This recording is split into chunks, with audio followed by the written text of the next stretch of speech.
Andrew Simmons reporting, and Andrew's live with us now from Madrid, outside the Popular Party's headquarters there in the Spanish capital. Andrew, I mean, the opinion poll suggested that the result was always a foregone conclusion. However, it was a resounding victory, wasn't it, for the Popular Party?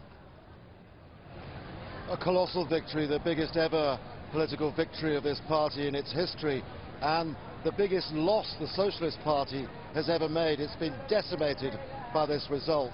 Many are those saying that this has really been by default, that really the situation with Mariano Rajoy is that he simply cashed in on public reaction, frustration with the financial crisis, the Socialist Party unable to really convince voters that it was doing the right thing, and of course it got worse all the time. It's now at a critical point, and Rajoy has been addressing the crowds here earlier when there were lights and there was music, and they were basically hearing from him that yes, by all means celebrate tonight, and there are a few people around now, not really many by comparison.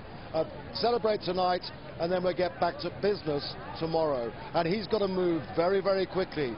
We're not talking about 100 days before this government is assessed. He's got a matter of a few days to convince the markets that Spain can get back on track.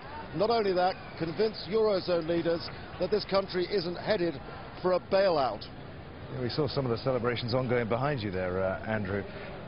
As we say, a resounding victory for the Popular Party. Are the people who voted for the Conservatives, they're prepared for the pain that they're going to have to endure when Mr. Rajoy gets tries to knock the country into shape?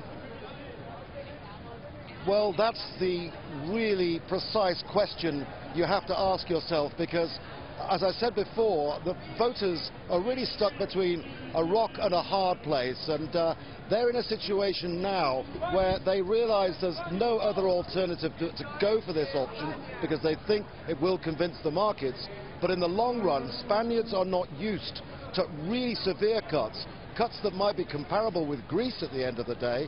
So far they've seen moderate reductions of wages for civil servants, but they have a massive unemployment rate here, 5 million people unemployed, 1 in 5, and a colossal unemployment rate amongst the young, between 18 and 24. That's 46%. They're not convinced, many observers, that they'll get into a situation whereby this government will actually get jobs back when they're cutting taxes and trying to restore business and paying off a massive public debt. And not only that, a critical situation with the banks. The situation with the banks is that in 2008, after the property bubble burst, they still have big debts. They've got to be sorted out.